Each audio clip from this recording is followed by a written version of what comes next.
chanting.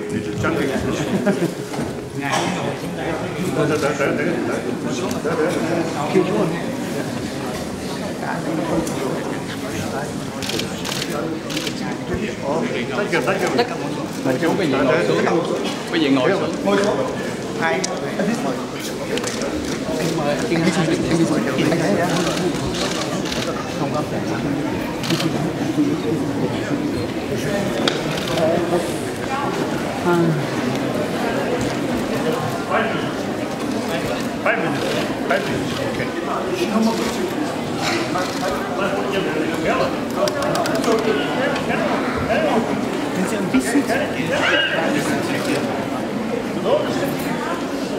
Okay.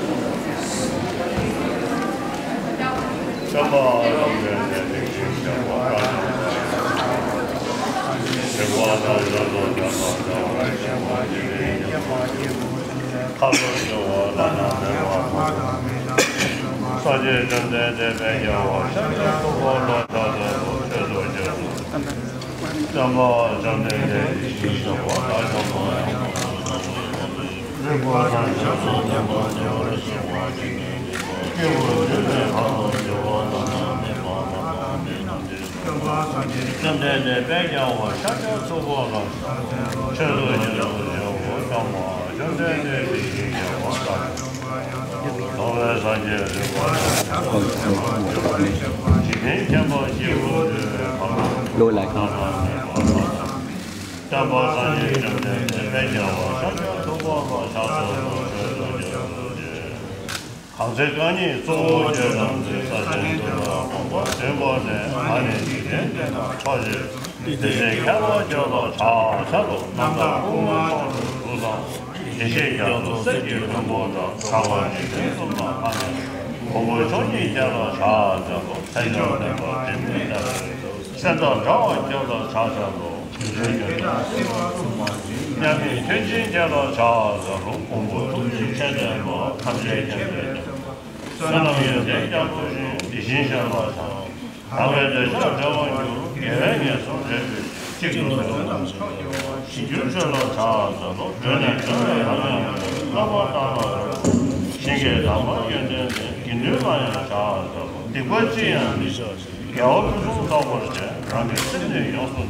đeo liền cái máy cho ngài đi, nhanh lên, không có được leo lên chứ. Leo liền chứ rồi bỏ giày này bỏ giày này.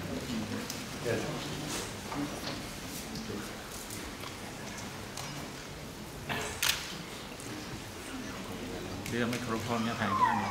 Microphone mấy người kia tên làm mà của mình tắt hết. Đi rồi.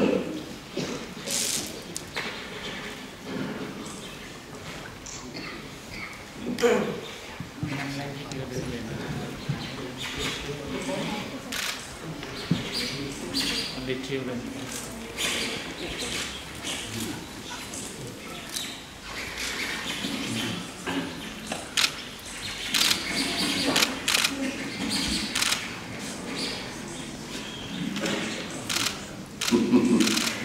Đi. Đó anh xin lỗi. We would like to welcome.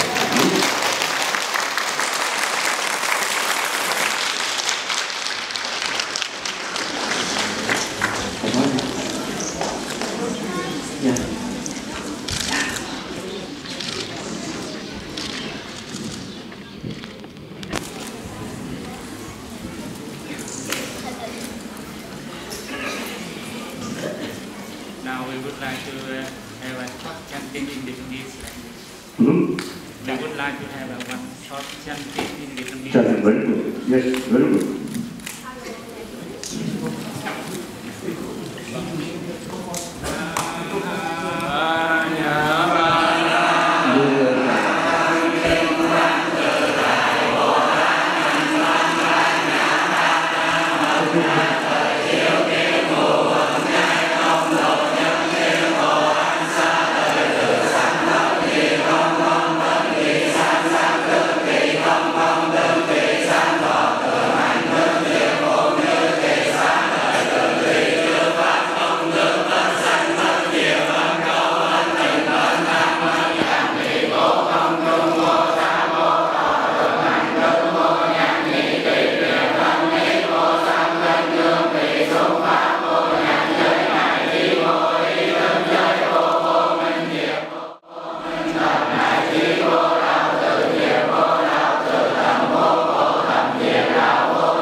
My English translator, I think here.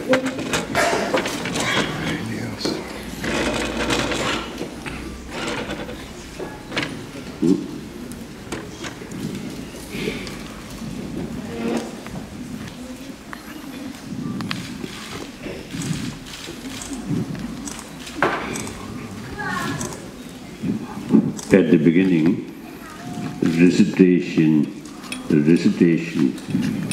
the praising, one sentence, praising Buddha wrote by Nagarjuna. Đầu tiên Ngài muốn tụng một đoạn kinh của Ngài Long Thọ. 관계 조세에서는 다와도 제법에서 담대 전에 전제에 고등대로 창천하고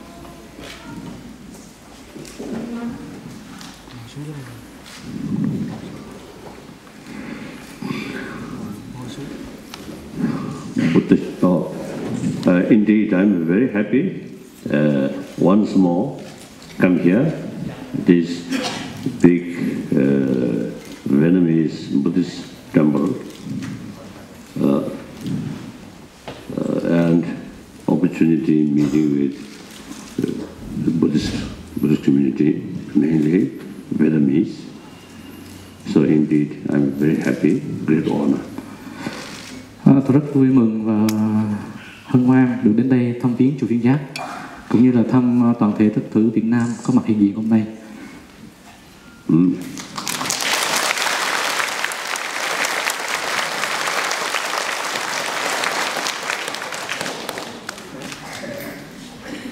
Historically,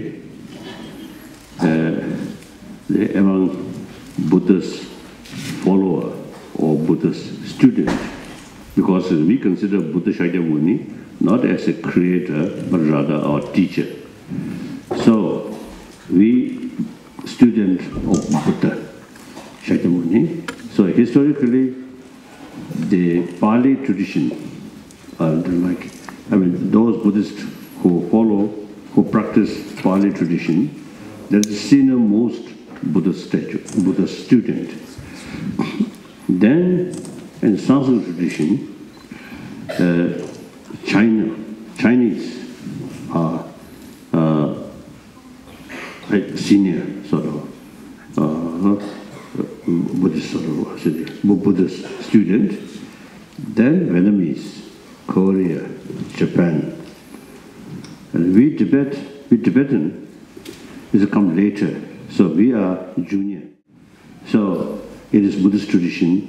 The junior student must respect to senior student. Theo lịch sử của Phật giáo thì Phật giáo được truyền từ Ấn Độ và đi khắp nơi. Đức Phật Thích Ca đối với Phật tử chúng ta không phải là một vị chúa tể mà là một vị thầy vĩ đại. Phật tử học giáo lý, thực tập giáo lý thì được gọi danh từ là Phật tử. Theo cái truyền thống Phật giáo được lan truyền khắp nơi thì Phật giáo đến Tàu, Trung Quốc, rồi Nhật, rồi Việt Nam. Phật giáo tới Tây Tạng sau Việt Nam, nhưng mà tất cả Phật tử đều là con của Phật và được cung kính.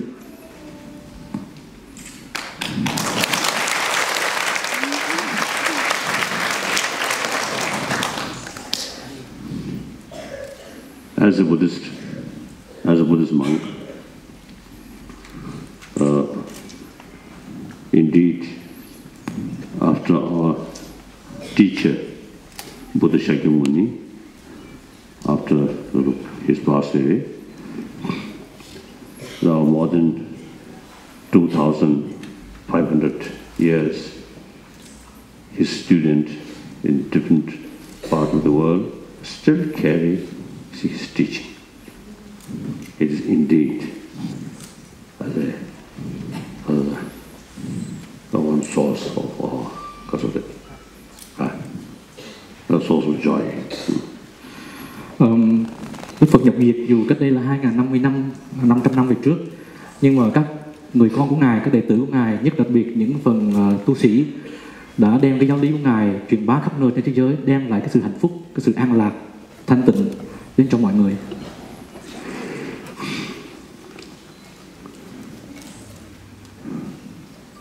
At the time, now we are 21st century.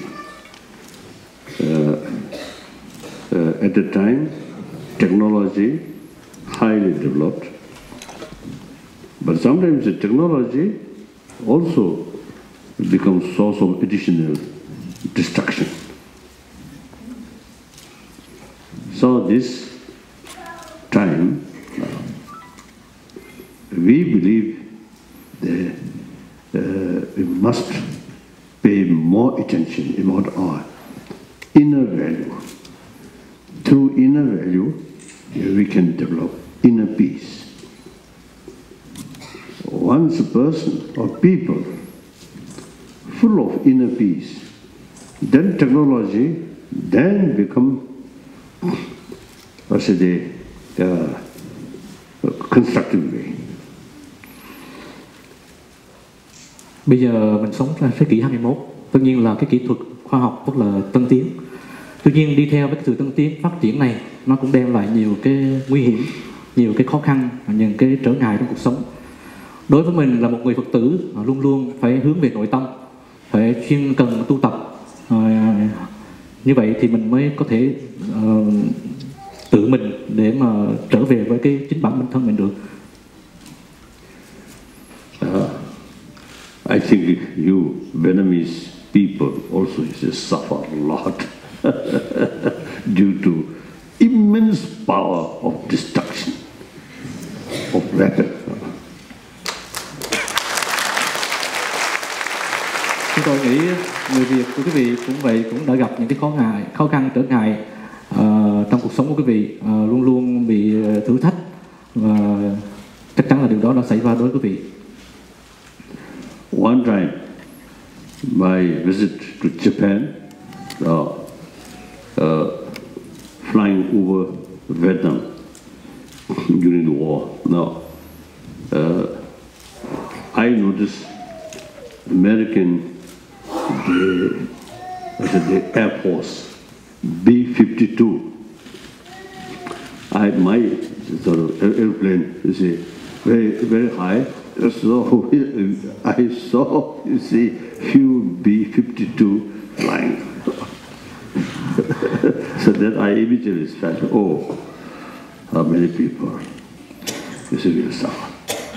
Lúc còn trong chiến tranh, khi một chuyến bay của ngài đi qua Nhật, thì ngài để ý rằng là nó có những máy bay B-52 của Mỹ, nó bay ngang qua Việt Nam mà nó bay rất thấp, cho nên ngài nghĩ rồi có vấn đề rồi, có chuyện rồi.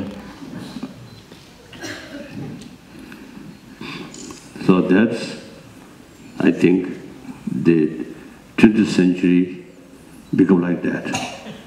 Highly developed technology, but a lot of violence, a lot of war. Vì vậy tôi nghĩ rằng mặc dù chúng ta sống tới kỷ 21 này, phát triển kinh tế và phát triển mọi mặt khoa học, nhưng mà cũng có thể xảy ra rất nhiều chiến tranh và bạo động. First World War, Second World War, Korean War, Vietnam War.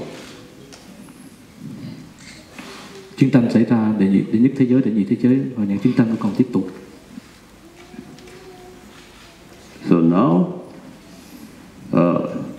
many parts of the world,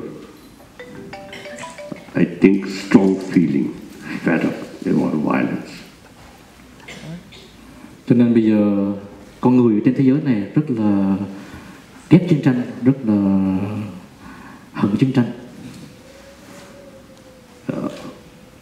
So many parts of the world, there's many people that really they express, we want peace, we want peace. Cho nên khắp mọi nơi trên thế giới, mọi người đều ao ước hòa bình, an lạc. I think movement, anti-war, anti-nuclear, from Japan, I think very strong everywhere.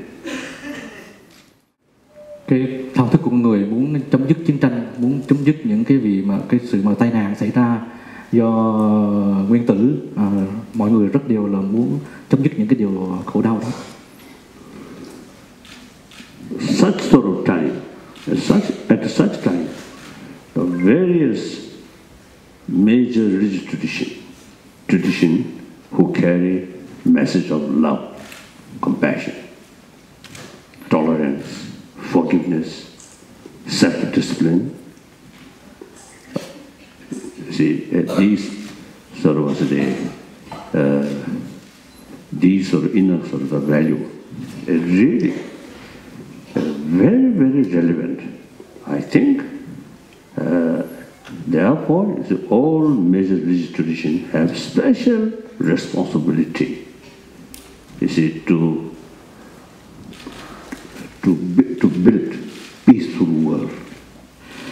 Nhiều truyền thống tôn giáo, truyền thống nào cũng muốn phô trương cái giáo lý của mình, đem đến hòa bình, an lạc, hỷ xả, dung tha. Cho nên vì vậy một tôn giáo mà hiện đại đáp ứng cái đó là tôn giáo phải luôn luôn có những cái trách nhiệm để mà đem những cái thông điệp hòa bình, có thông điệp an lạc này đến cho mọi người. So we need genuine sort of full cooperation, harmony among major world religious traditions is very essential. Vì vậy tất cả các tôn giáo, đại diện các tôn giáo phải làm việc chặt chẽ hơn để đạt được điều kiện này. So we Buddhists must respect all major world religious traditions. Phật tử chúng ta trong đạo Phật chắc chắn rằng chúng ta phải tôn trọng những tôn giáo khác. Now all these major religious traditions, you see, in order to bring conviction about the importance of practice of love, compassion, forgiveness, tolerance, self-discipline, these things, you see, various different religious traditions use different sort of philosophical view to strengthening these practice. Mỗi tôn giáo đều có cái thông điệp riêng để cùng mang một ý nghĩa là đem tới hòa bình, an lạc, hỷ xả, dung tha cho mọi người. Now, basically, theistic religion, philosophically, theistic religion and non-theistic religion, two major groups. Phân biệt giữa tôn giáo có một vị thần và với tôn giáo không có vị thần. So, then among non-theistic religions, one very, very ancient Indian sort of tradition, that is Sangha philosophy, over 3,000 years. Then Jainism, Jain tradition. Then Buddhist tradition. These three are non-theistic religions. Sangha, very ancient sort of Hindu tradition. Sangha philosophy, then Jain, then Buddhism. Cái sự có mặt của các tôn giáo giống như đó những cái tôn giáo mà cũ thời đại ở bên Ấn Độ, và sau đó thì Phật giáo được gia nhập vào Ấn Độ. Then Buddhism is, I think, quite a unique sort of philosophical view. Phật giáo với cái nền này căn lý giáo bản, căn lý Phật giáo, giáo lý rất là căn bản và rất đặc biệt. At the Buddhist sort of independent, absolute, everything depends on many other factors. Triết lý Phật giáo. The Sanskrit word Patitsamupanda. Patitsamupanda. I think you must, Vietnamese also have, I think, must that term, right? Hả? Yên khởi, yeah. Tinh Trung. Dependent on origin. Đạo lý Phật giáo đặc biệt là không có tin vào một cái vị thượng đế nào, là một người nào đã tạo ra thế giới này, mà tất cả đều do nhân duyên, cái giáo lý duyên khởi trong đạo Phật. The justice, then both within Buddhism is both Pali tradition, Sanskrit tradition, both. You see, the main sort of the philosophical view is Patitsamupanda, dependent on arising. Mặc dù là Pali, truyền thống Pali hay là Sanskrit, tất cả cái giáo lý của đạo Phật đều dựa trên cái lý nhân duyên khởi, mà tất cả mọi vật, mọi sự hiện vật có mặt. So, on the basis of interdependency, a philosophical view of interdependency, then Buddha taught the Four Noble Truth. Dựa trên cái giáo lý Four Noble Truth and the 12 links. 12 links of dependent origination. Yeah. Dựa trên cái nguyên lý của duyên khởi, cho nên là đạo Phật, cái giáo lý Đức Phật được phát triển và đem tới những cái niềm tin và cái giáo lý của mình cho các Phật tử. And then the Sanskrit tradition, follow Sanskrit tradition, we all recite Heart Sutra. Cái truyền thống của bên Sanskrit thì thường dựa vào cái chú Bát Nhã. At the beginning, the Heart Sutra is mentioned because of Suktomo, Tomo Yisu, Suli Tomo Yisheme, Tomo Sunasati.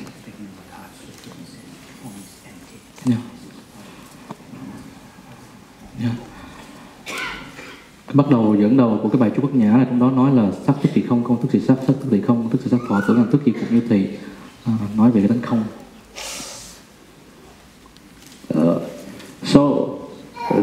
According to Buddhism, the root of the suffering is ignorance. Cho nên vậy nguyên nhân chính của sự đau khổ là si. So the ignorance, you see, we usually have some kind of a sense, things are objectively exist independent. That Buddhists consider ignorance. Si trong đạo Phật định nghĩa là khi mình nhìn một vật gì mà mình nhìn theo cái cá chủ của mình, chủ nhân của mình cho cái đó là đúng như vậy, mà mình không có dựa thêm trên cái thuyết duyên khởi mà nhìn mọi vật. I think Vietnamese, I think you the Omoyatarma Hitu Tambawa Hitu Teken. Do you recite that?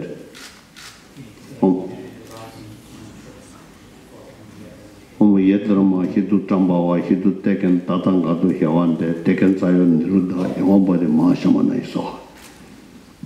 I think it is quite common.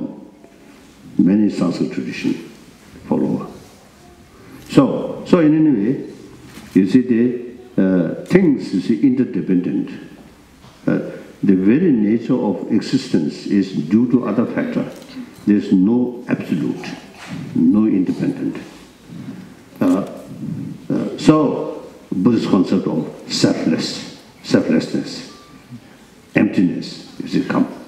So real meaning of emptiness, not nothingness, but absence of independent existence.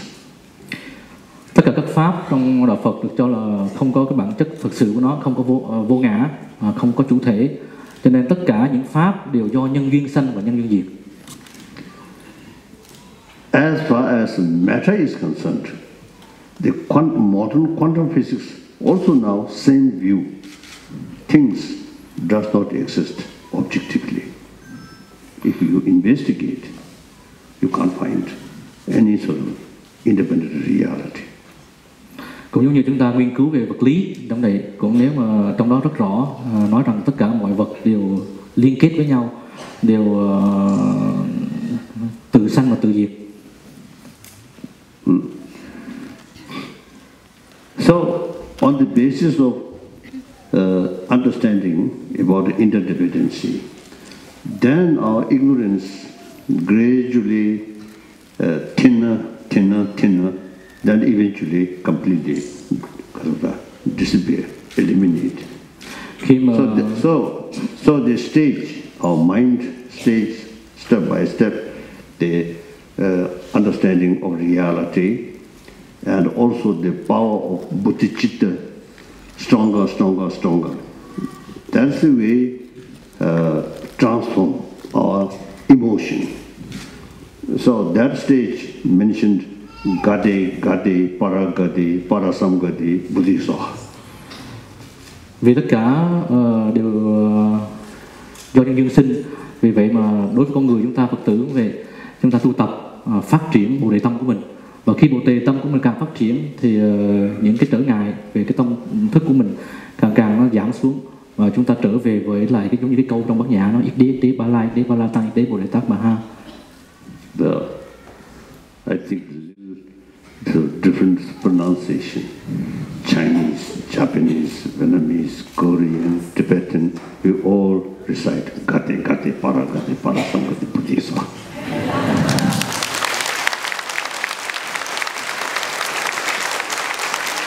Tôi nghĩ là các truyền thống Phật giáo, truyền thống nào cũng có bài Bát Nhã, cho nên là cái câu sau cùng ai nghe cũng hiểu là ít đế ba la ít đế. So that means like so the kindergarten, and then the secondary school, and then middle school, right? Then university, finally sort of become professor. So similarly, through wisdom, through practice of wisdom and altruism, is our mind step by step, higher and higher. And finally, Buddhi Soha, that means Buddhahood. So we Buddhists quite sort of proud, I think. We not only take refuge in Buddha, but our ultimate aim is ourselves becoming Buddha. How much have we done quite ambitious. You see, we do not want to remain Buddha. No, we ourselves will become Buddha.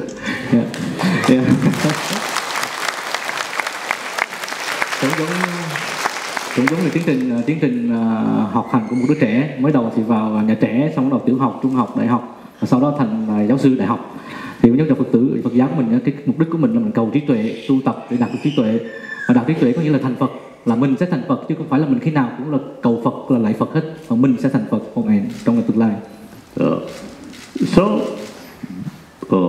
Buddha stated you have seed of Buddha. Đức Phật có nói rằng Đức Phật sau khi thành Phật, Đức Phật có nói rằng mọi người chúng ta đều có Phật tánh. So I think one young student, I think right from the beginning, I think better to have some kind of the vision or target, or I want to be one professor, one sort of expert in this field, in particular field. So similarly, we Buddhists, particularly the follower of Sanskrit tradition, so we must sort of realize our ultimate sort of goal, ultimate destination is Buddhahood. Giống một đứa sinh viên, một đứa trẻ nó học thì nó phải có một cái mục đích, có một cái ước nguyện nó thành gì trong tương lai. Thì đối trong Phật tử chúng ta cũng vậy, cái mục đích mà tối đa coi như là tối cao của mình, tối thượng của mình là thành Phật để độ chúng sanh, và cái đó là cái mục đích là phải cần luôn nhấn mạnh và thực tập.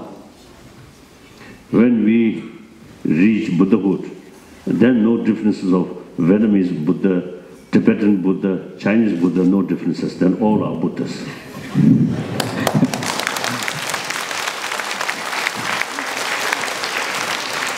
Và khi mà thành Phật rồi thì không có phân biệt là Phật Việt Nam hay là Phật Trung Quốc hay là Phật Tây Tạng nữa, mà Phật là Phật thôi.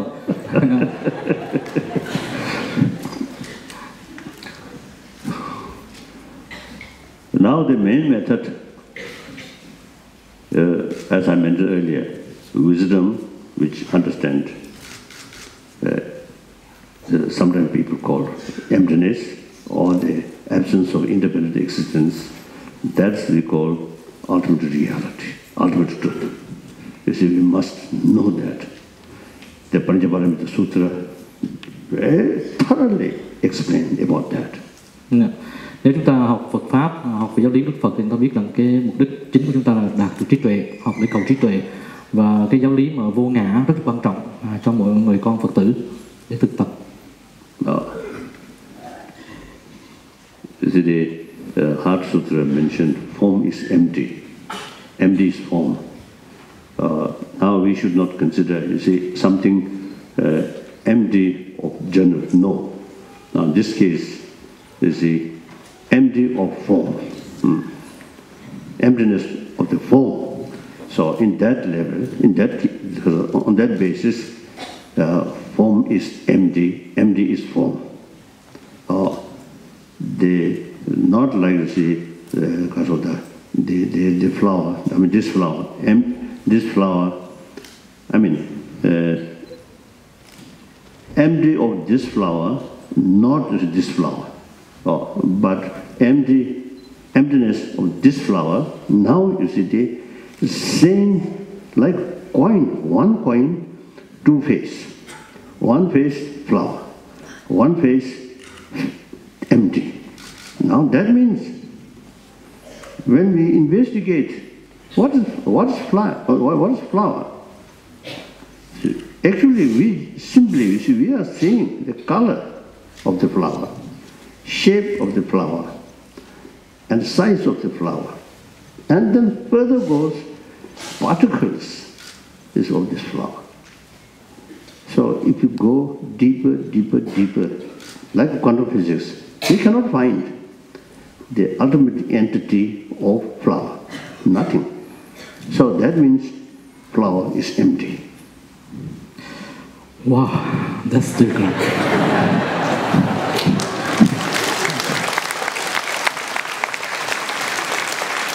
Ngài trích cái đoạn là sắc bất kỳ không bất kỳ sắc, và sau đó ngài đi sâu vào vấn đề tại sao mà nói là sắc bất kỳ không có sắc. Ví dụ bây giờ mình nhìn những cái đóa hoa này, làm sao mình nói nó không có được, nhưng mà nếu mà mình nghiên cứu nó, phân tách nó ra thì thật sự nó chỉ có hiện diện của nó là hiện giờ có màu sắc và cái hình dạng thôi, nhưng mà mình đi càng sâu nhỏ vô thì nó chia ra nhỏ từng cái bộ phận và nó không có cái gì là chủ ngã hết, nó hoàn toàn vô ngã. Đó.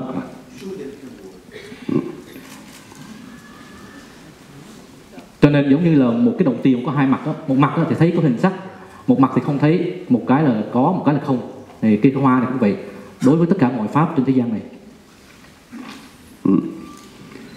Now quantum physicists, so now they investigate almost nothingness. So then some people, some scientists say little difficult, puzzled.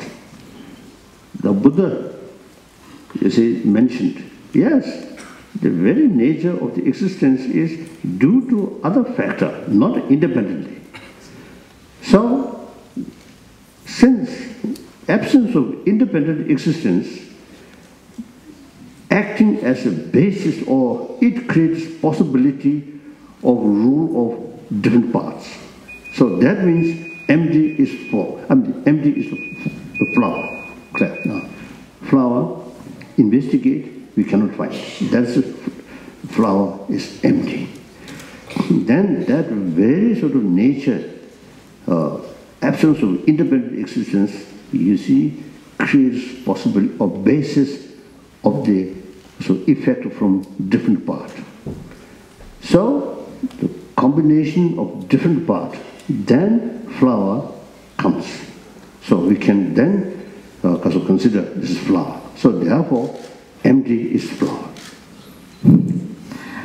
The flower's empty is flower, like that.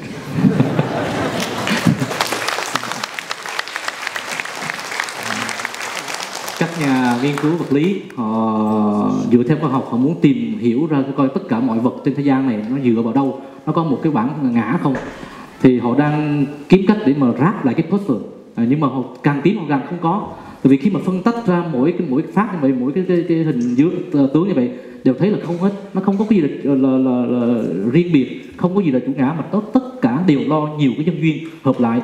Và giống như cái bông chúng ta thấy, cái hoa chúng ta thấy, bây giờ chúng ta thấy cho nó cái danh từ là hoa, nhưng mà thật sự ra nếu mình phân tách nó ra thì cái hoa nó có nhiều cái mà tạo thành cái hoa lắm. Mà khi mà cái hoa nó tan ra thì nó không phải con hoa nữa, cho nên hoa cũng là không, mà không cũng là hoa.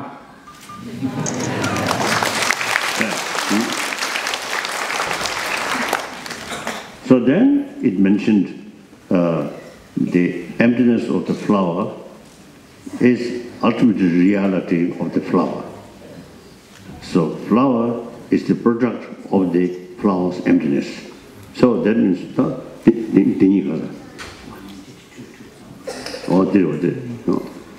cho nên khi chúng ta nhìn cái hoa thì nó thấy rằng I think you come here Then you should take a picture, then you can see more face. From there you can't see. Come here. Then all the beautiful faces you can take picture. Come here. He want to take you. Oh. He want to video record you only. Oh, okay. Oh. Yeah. Cho nên khi mà mình nhìn cái hoa thì mình thấy là nó là một cái sản phẩm của cái không. Và nó là hoa là cũng là không, và không cũng là hoa. Finished? Yeah. Oh, wonderful. Wonderful.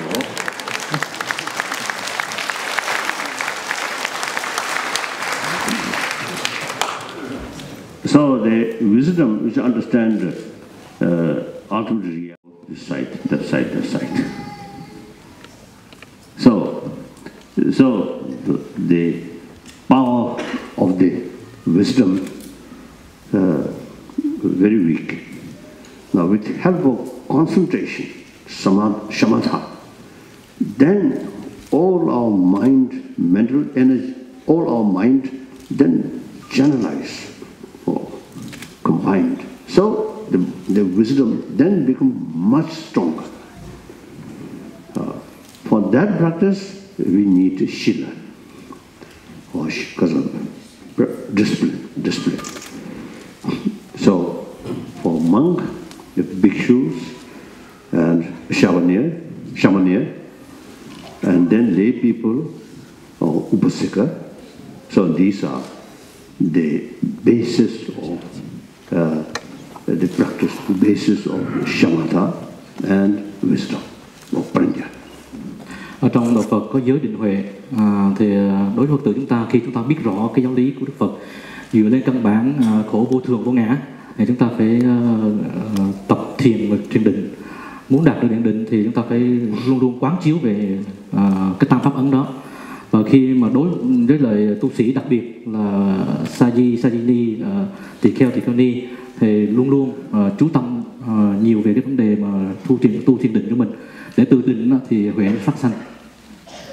Và mỗi ngày như này, tâm thức chúng ta mỗi khi có định thì nó càng sắc bén. Well, then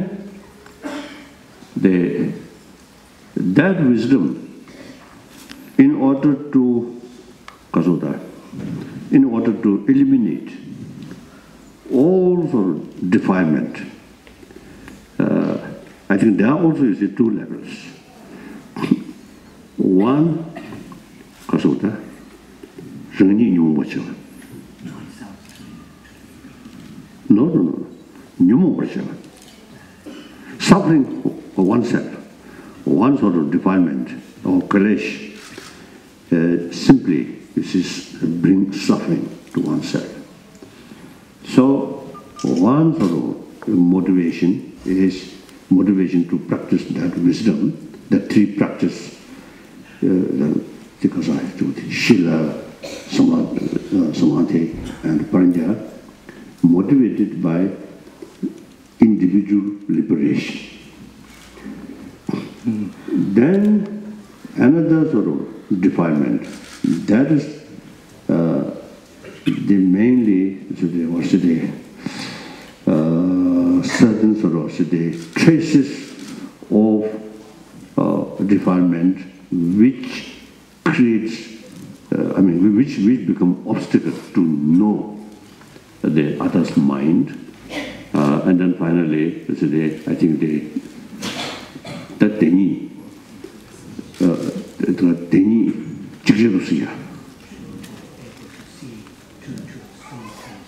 to simultaneous. So that's Buddhahood. All obstacle completely eliminated. That's Buddhahood. So we need cultivate enthusiasm to achieve Buddhahood.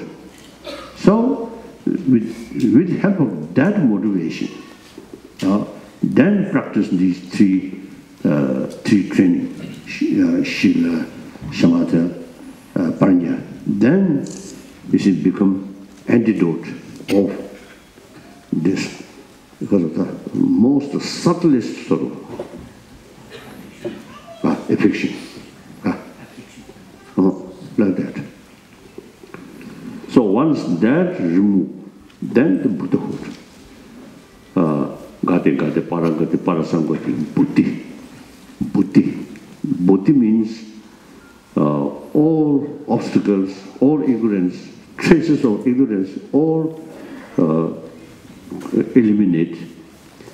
And then because of all obstacles eliminate, then all knowing automatically comes.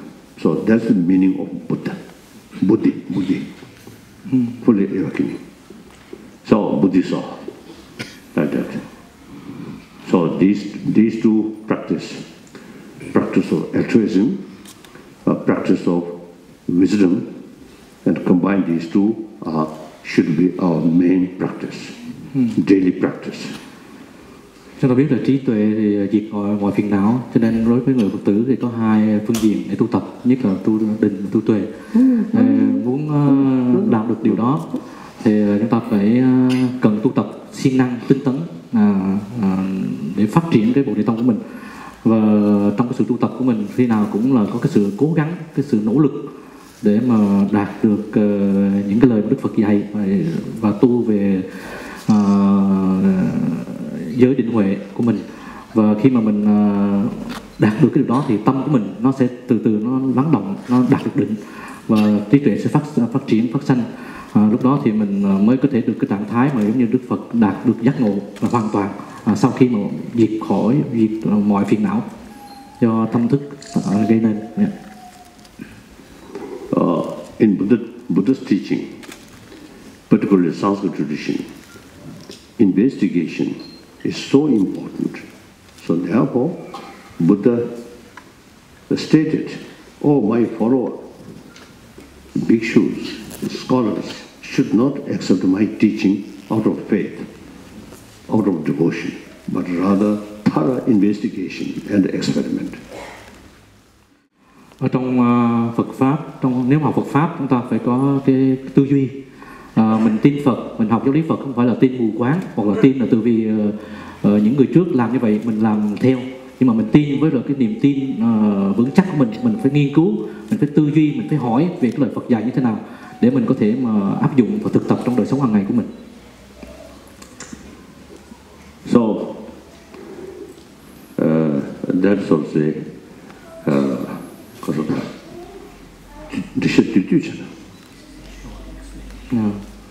of Buddha Dharma. Vừa rồi chúng tôi có nói ngắn đại khái qua một chút quan niệm về Phật pháp. So I always say, telling Buddhist, Chinese Buddhist, Vietnamese, Korean, Japanese, Burmese, Thais, or Sri Lanka, Tibetan, and Mongolian. See, I usually say telling, we should be 21st century Buddhist. That means our sort of traditional way carry some chanting, some ritual. It is important. Not more important is study. It's very, very important. So I would like to share with you. Please pay more attention, study. What is real Buddha? What is Dharma? What is Sangha? I often come across, this is some Buddhist. I ask, what is your religion? They say Buddhism. Then, what is Buddhism? They say Buddha, the refuge, Buddha, Dharma, Sangha. Oh, very good, wonderful. Then, next question, what is Buddha? No answer. What is Dharma? No answer. So therefore, you see, we must study Buddha, Dharma, Sangha. In order to Buddha, Dharma, Sangha, you see, we must sort of understand Gati, Para, the way how become Buddha. Buddha, not something like Kasure. always absolute Buddha. No. Buddha, one individual like us, through practice. Gade para samudhi Buddha is all like that. So, in order to explain Buddha Shakyamuni, we must know the way, path to become Buddha. Then we ourselves also then get some kind of enthusiasm to reach Buddhahood. Without knowing these things, then simply Buddha, I don't know. One Tibetan Lama, you see, give some teaching or some ceremony, some ritual. I think that Lama's knowledge, I think, seems very limited. So, among the audience, from the audience, one person asked Lama, "What is Buddha?" Then Lama not ready answer, then pause a little bit there. And then his finger go like that. Oh, in the space, in the room of Kasa, in the palace of glass palace, is a Buddha with a lot of light remain there. Totally nonsense. Yeah, okay. Khi mà tôi tiếp xúc với Phật tử bất cứ truyền thống nào, Việt Nam, Trung Hoa, Thái, Mông Cổ, Tây Tạng hoặc là bất cứ truyền thống nào, chúng tôi hay nhấn mạnh là mình là Phật tử của thế kỷ 21. Thế kỷ 21 khác cái chỗ gì? Mặc dù rằng là cái thế kỷ 21 thì thực hành giáo lý Đức Phật thì mình cũng phải cần cái phần nghi lễ, tụng kinh, niệm Phật, bái sám. Nhưng cái phần quan trọng á, mà cho thế kỷ Phật tử 21 này á, là phải học Phật, phải học giáo lý của nhà Phật để mới biết được là con đường Đức Phật thành Phật như thế nào, mình mới theo Ngài được. Còn nếu mình không học giáo lý của Ngài thì mình không có biết gì hết. Chứ còn nếu mà quý vị đi đâu cũng nói là mình Phật tử, nhưng mà nói là Phật là ai, nói ngon lắm, nhưng mà lúc mà thực sự ra hỏi sâu vô thì không biết là Phật là ai, không biết Pháp là gì, không biết Tăng là gì. Cho nên cái Ngài mong muốn rằng đối với Phật tử mình là phải học, rất là quan trọng trong cái thời đại này là phải học và nghiên cứu tư duy về Phật Pháp, để rồi từ đó để mình biết nắm vững được cái con đường của mình để đi, để vì mình cũng muốn thành Phật. Cho nên là khi mà con đường đó mình nắm bắt được rồi thì mình rất là hăng hái, mình rất là vui, mình rất là tinh tấn trong cái việc tu tập của mình. Còn nếu không thì mình sẽ thất bại. Rồi có một câu chuyện là Ngài kể là có một vị Lama nói chuyện với quần chúng, thì Ngài mới hỏi là trong quần chúng, trong cái thính giả là Phật Pháp Tăng là gì? Thì có một vị nói là đứng lên và phát biểu, đọc theo cái ý nghĩa của Phật Pháp Tăng, nhưng mà không hiểu, rồi lại diễn tả là Phật là ở đâu trên không gian này hoặc là gì đó. Ngài nói là đúng là tầm bậy. Now some questions. I would like to take some questions. Bây giờ Ngài cho phép quý Phật tử có đặt vài câu hỏi lên Ngài và Ngài sẽ trả lời. And questions, and also I would like to take some suggestions. Hoặc là quý vị có đề nghị gì đó cũng có thể đặt đưa lên Ngài.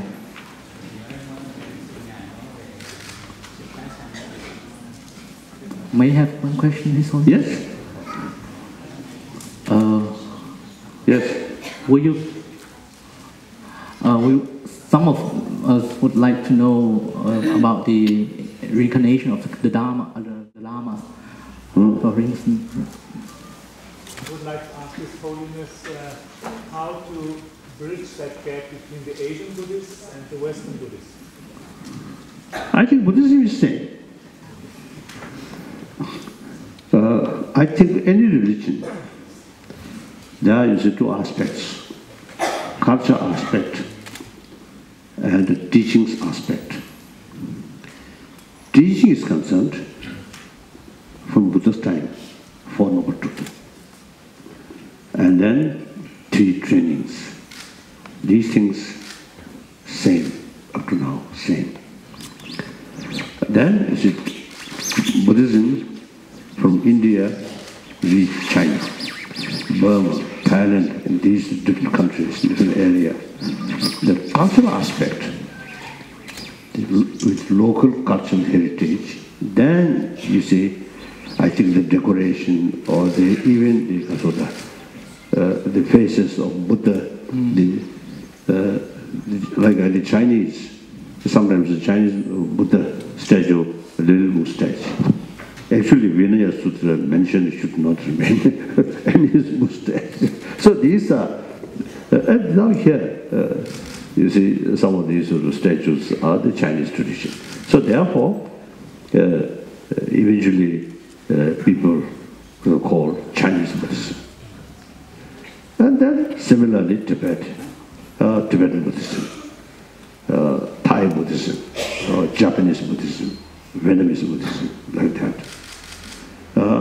So, cultural aspect, certainly Western Buddhism can develop.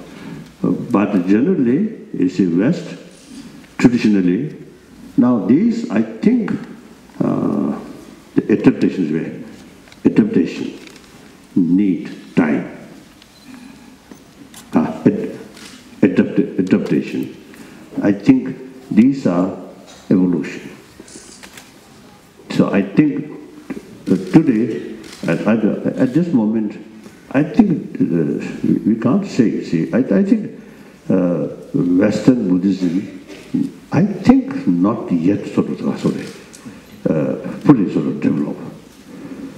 And basically, the West is mainly Judeo-Christian sort of tradition. So whole sort of way of life, culture, very much related with Judeo-Christian sort of tradition. So these, nobody can sort of say impose or something. They're by nature, and then develop. But important is, don't look the cultural aspect. Look the real teaching of Buddha. That I already found. You see, I think including some scientists. I think they are way of life, Christian culture. But they're really showing interest, and some scientists even use a practice like that. That's my view. Một vị thầy. But I think you know better. You yourself, I think American or English. German. Oh. So, I think you should create at least a German Buddhism. Dạ, có một vị thầy hỏi là bây giờ mình có cách nào để mà mình hàn gắn lại cái kẽ hở giữa Phật giáo Á Châu và Phật giáo Âu Châu. Thì ngài rất là rõ ràng, ngài nói nếu mình nhìn trên cái phương diện giáo lý thì giống nhau, bất cứ là tôn giáo nào thì giáo lý Đức Phật cũng là giống nhau, giải thoát. Nhưng mà tất nhiên là mỗi truyền thống như vậy nó có những cái sắc thái khác nhau. Nó tỷ hình tướng, hình dạng, nó tỷ về tượng Phật của mình nhìn nó thì biết là nó từ Việt Nam, từ Trung Quốc, rồi hoặc Phật hoặc là những hình Bồ Tát nhìn theo Tây Tạng thì lại thấy là những cái nét đặc biệt của Tây Tạng. Nhưng mà cái đó nó không quan trọng, từ vì bất cứ cái đó là cái điều dĩ nhiên phải xảy ra, từ vì mỗi Phật giáo tới nước nào thì phải gia nhập với cái phong tục truyền thống nước đó. Nhưng mà cái thời gian của mình đó là có thể là sớm quá để mà nó hoàn toàn Phật giáo Âu Châu này nó hoàn toàn giống như Phật giáo Á Châu. Tại vì như quý vị biết thì truyền thống ở Châu này chính vẫn là Thiên Chúa giáo, cho nên cái ảnh hưởng của Thiên Chúa giáo nó còn tồn tại rất mạnh. Cho nên Phật giáo phải cần thời gian để mới hội nhập vào cái văn hóa của Âu Châu này được. Nên lúc đó thì tự nhiên nó sẽ phát triển thôi. Okay. Mà quý vị đừng có nhìn vào, khi mà nhìn vào Phật giáo thì đừng có nhìn vào cái văn hóa khác biệt của mỗi cái tôn giáo, mà hãy nhìn vào chính là cái giáo lý của Đức Phật. Some question? Yes. Nam mô Bổn Sư Thích Ca Mâu Ni Phật. Kính bạch thầy, trong kinh điển truyền thừa ở Việt Nam thì có nói đến thời mạt Pháp, thì con xin hỏi thầy là trong kinh điển truyền thừa ở Tây Tạng có nói đến thời kỳ mạt Pháp không? Mà bản thân thì con thiền nghĩ là pháp của Đức Phật không bao giờ mạt được, mà chỉ con người tu không chịu tu thì mới mạt, cho nên là con xin thầy chỉ dạy. He's asking one question. In the Buddha Sutra, it's often said about the going down of the Dharma.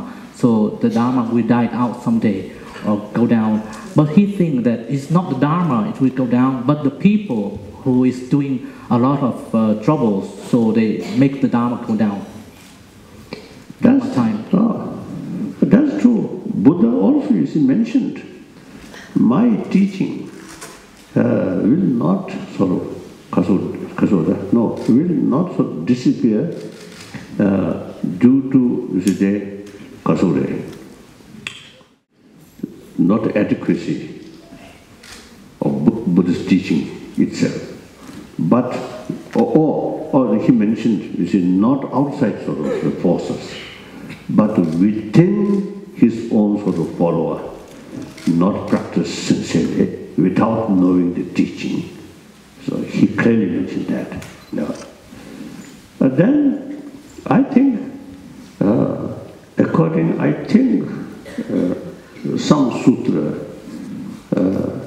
you see, mentioned Buddha Dharma remain 5,000 years.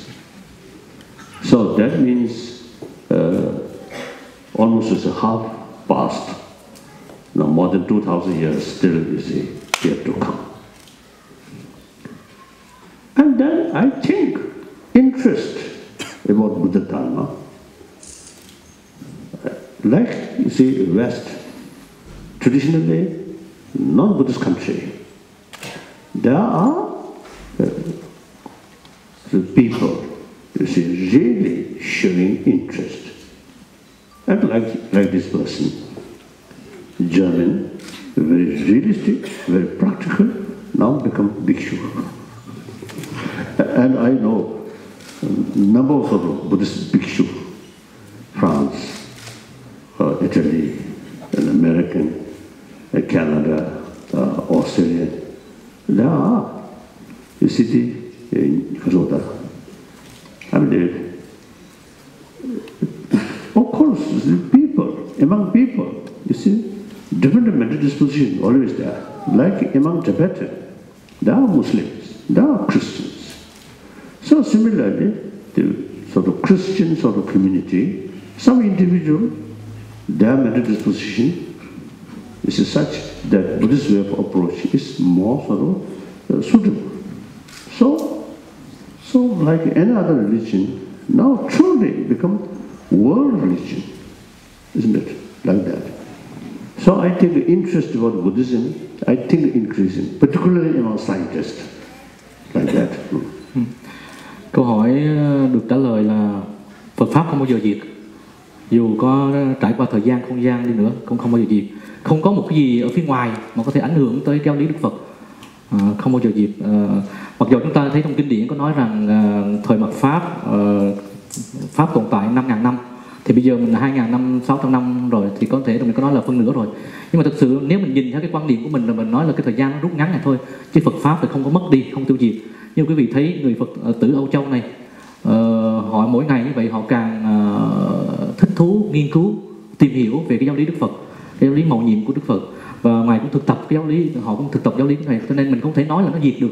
Diệt hay không là do con người đó thôi, họ có thực tập hay không, hiểu đến giáo lý đó không, họ thực tập thôi. Đối với người Âu Châu bên này, những người nghiên cứu khoa học, họ rất là thích tìm hiểu về cái giáo lý Đức Phật.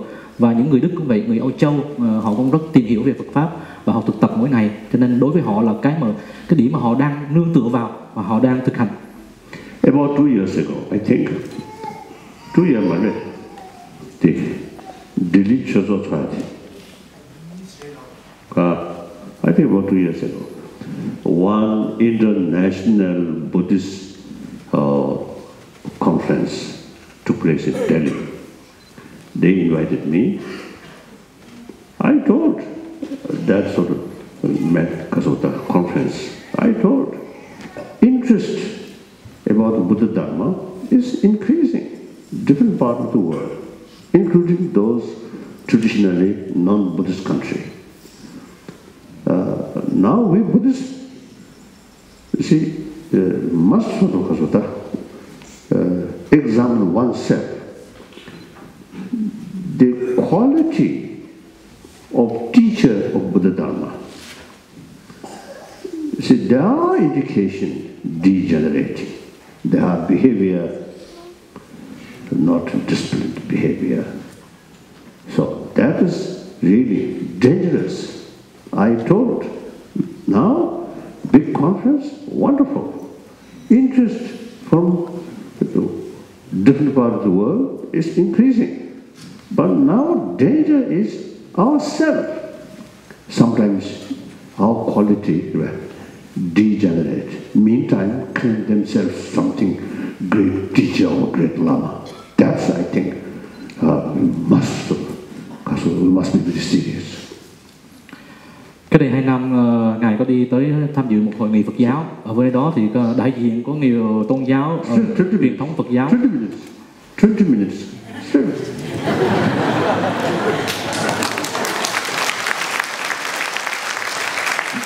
Đại diện có nhiều truyền thống Phật giáo đến họp và có nói về cái vấn đề là phát triển của giáo lý Đức Phật. Thì thực ra theo cái quan niệm chung đó, khi mà sau cái hội nghị mà nhìn thấy đó là Phật giáo đang được phát triển rất nhiều nơi, nhưng mà cũng song song vào đó thì cũng có nhiều Phật tử hoặc là những nơi cho rằng là tuy rằng đang thực tập Phật giáo và phá hoại giáo lý của Đức Phật, nhưng mà đối với con người thực tập đó có những cái sơ suất, có những cái suy giảm trong cái sự tinh tấn tu tập nỗ lực của họ, cho nên họ thấy không có như lúc trước. Cho nên nói chung lại là phải trở về lại với cái sự tu tập, nghiên cứu và tư duy về Phật, thì lúc đó mình mới tiếp tục trên cái con đường mà tìm đạo của mình được. Next question. I think this one. First this one. Thưa Ngài, con muốn hỏi một câu rằng nếu như một người mà Phật tử tại gia muốn tu tập giới định tuệ như Ngài chỉ dạy thì chúng con phải thực hành như thế nào ạ? She has a question like as a lay Buddhist, how she's as a lay Buddhist, Yes. how can she practice Sila, Prajna and Paramita?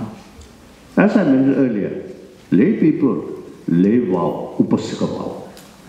Then practice of shamatha, practice of wisdom, same. No differences, lay people and monk. No differences. Giáo lý của Đức Phật cho tất cả mọi người con Phật, không có kể riêng là tu sĩ hoặc là cư sĩ, cho nên quý vị cứ làm theo hoặc là dựa theo cái giáo lý của Đức Phật, thọ giới Bồ Tát, thọ ngũ giới, thọ giới Bồ Tát, quy Phật, quy Pháp Tăng và thực tập những cái hạnh của Phật Bồ Tát thì sẽ đạt được con đường của mình. I think Vietnamese, language, I think there must be Losupusas, whatever they writing. In Chinese, Latin. No. Losupusas writing about a Madhyamika philosophy. In Chinese language, there are the ancient translation, including Nagarjuna's text. So I think must be in Vietnamese. Ngài nghĩ rằng trong cái tiếng Việt của mình đã được dịch ra những cái kinh điển mà viết bằng tiếng Tàu qua tiếng Việt, chắc chắn là có điều đó. In any way, there must be, you see, Buddhist text. I think so. You must study. Thật sự quý vị Việt Nam đã có sẵn những cái gì mình đang có rồi, quý vị phải cần tìm hiểu tu học và nghiên cứu về Đức Phật. One great sort of Tibetan Lama, you see, he expressed someone, old person, now nearly dying. He mentioned still worthwhile study. You see, your knowledge, although you are already now near die, but your knowledge can help next life. So I am now a 78-year-old person, but I want to study. So I think, judging your face, I think much younger than me. Please, spend more time, study. Con người thì tất nhiên là có sanh ra phải chết, nhưng mà cái biết là mình chết đi về đâu, cái đó mới quan trọng. Cho nên vì vậy là mình phải học Phật và tu Phật thì mới đi được đúng con đường của mình. So, because the reason the Buddhist way of practice is use human intelligence maximum way, through that way transform our emotion. So knowledge is very, very essential. Tu tập trong đạo Phật là dùng hết tất cả những cái khả năng của mình, sự tinh tấn của mình để tu luyện cái tâm của mình, để đạt được diệt trừ hết tất cả các phiền não. I notice in some Buddhist country, like in Japan, the monk or those devoted Buddhists not much paying attention about study. Only scholars in the university, they pay more attention for study. So that's wrong. That's, I think, old way, old-fashioned way. Now, as I mentioned earlier, every Buddhist practitioner, whether lay people or monk, doesn't matter, must have fuller knowledge about Buddha Dharma. So study is very, very essential. Ngài có gặp qua những vị thậm chí luôn cả tu sĩ chỉ học về Phật pháp trên cái sự nghiên cứu của mình thôi, khoa học thôi, học trên đại học thôi, nhưng mà không có thực tập, không có tư đường như Đức Phật là phải học Phật, phải học pháp và tu tập về cái pháp Phật thì mới thành Phật được. Dạ, Yes. Dạ, con có một câu hỏi. Dạ, kính bạch Đức Dalai Lama. Con có một câu hỏi xin về cái truyền thống tái sinh của các Dalai, các Tây Tạng và các Dalai Lama đó đã chuẩn bị cái sự tái sanh của mình như thế nào mà có thể tận dụng hết tất cả cái trí tuệ của mình được bao bọc cho đến kiếp sau để cho sự tái sanh của mình. Yes. So she's coming back to the question like she wants to know about the preparation for the reincarnation of a Lama. So what is the preparation for it and how do you use it or next life, rebirth, what about that? No special preparation. Tất nhiên phải có sự chuẩn bị đặc biệt. This very life, you see, carried, as far as Buddhist is concerned, this very life carried according to Buddha's teaching, practice sincerely. Then at the end of the life, your mind is still clear about Buddha's teaching. Then that moment, the grosser level of mind dissolved. So like on the previous day, something sort of very much sort of thinking on your mind. Then next morning, as soon as you wake up, you see, reflect these things. So similarly, when the life changed, the previous life as I mentioned earlier, you see, the previous life, you see, more sort of knowledge and as well as sincere practice, some experiences. That's a guarantee to take good and meaningful life next rebirth. Tất nhiên là sự tái sinh có một sự chuẩn bị rất đặc biệt, tinh tấn, giống như quý vị ngủ một đêm vậy đó. Trước khi ngủ quý vị cũng tu tập thiền định và cái tâm thức của mình rất là nhẹ nhàng, rất là an lạc, luôn luôn tu tập. Thì sáng sau vậy tâm thức quý vị cũng sẽ rất là sáng suốt và tiếp tục một ngày khác. Thì giống như cuộc đời này mình hết chấm dứt cuộc đời này, mình sanh qua cái đời khác thì cái tâm thức của mình nó vẫn tiếp tục được sáng suốt như là cái kiếp sau vừa rồi. Đó là cái sự tái sanh của một vị Lama. Yes, one question. No. Now this is the last question now. Then câu hỏi cuối cùng. You say something. You are going to say something, okay. Con xin hỏi ngài Đại Lạt Ma. His Holiness, con hỏi là tại sao mà ngài không muốn trở lại tái sanh?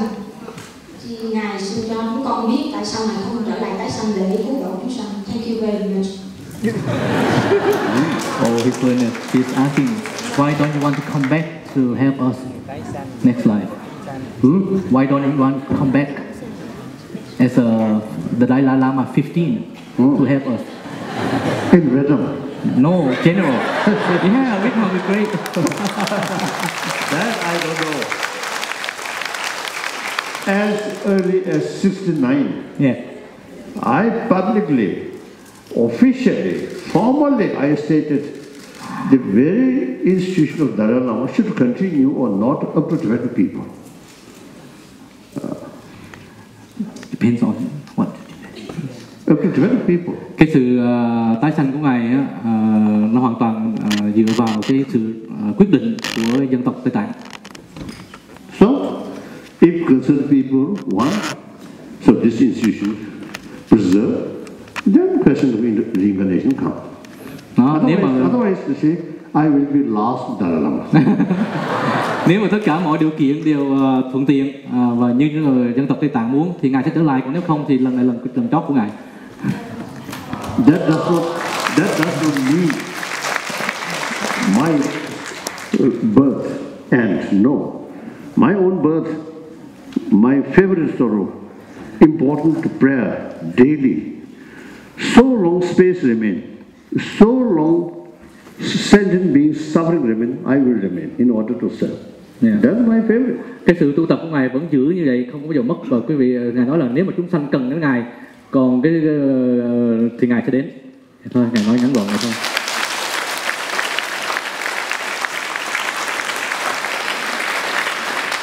So according my dream and a little bit sort of semi-dream sort of feeling state, sometimes I remember my few previous lives in India as well as in Tibet. And one occasion, my previous life in Egypt. So, a few thousand years ago. So, actually, according to that dream, I was prisoner in one Egyptian prison. Ngài nói là trong những giấc mơ của ngài, hoặc là trong cái cảm giác của ngài á, là ngài đã từng sanh ra một cái nơi khác.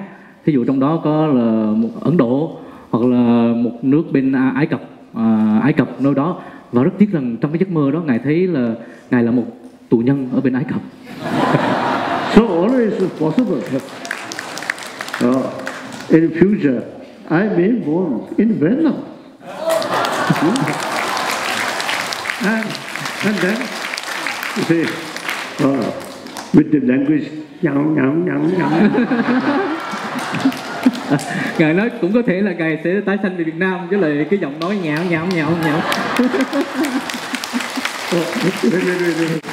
Wait. I will stand this side. So behind, I think stand. Then front, sit. So some picture from here. Then I will stand here again that way. And then I think all the monks, I think one. I think we can arrange, I think here, all monks or nuns come this side. Then last word, yes. His Holiness, in the name of Buddhist, we are living here in Germany. Thank you, His Holiness, very much. And we hope that next time, if you come to Germany visit in Hamburg, maybe we would like to invite you to come here again. And to blessing the next meditation garden, we would like to do one garden here, maybe our temple here. Yes, sir.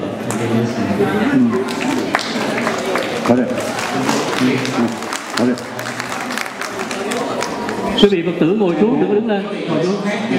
Now we have some offering for your Holiness and delegation. Cái này cái kia.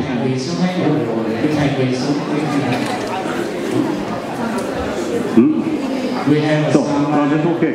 I put here. A book I want to take. Để lên đó này chúng mình.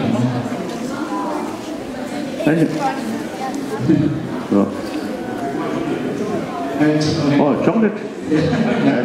I take the old money, put here. Donation for. I think. Okay, thank you. Thank you. Cây kìa. First. Cái cây bồ đề đưa lên. Cái phần cúng dường cho nhà ghế xe là hàng đấy. I think Cái maybe his holy Casey Johnson, this is donation for your project here. Geshe-la, we have some donation for your action. Thank you. Oh, no, I would. Oh. Quý vị chụp hình rồi hai cái cây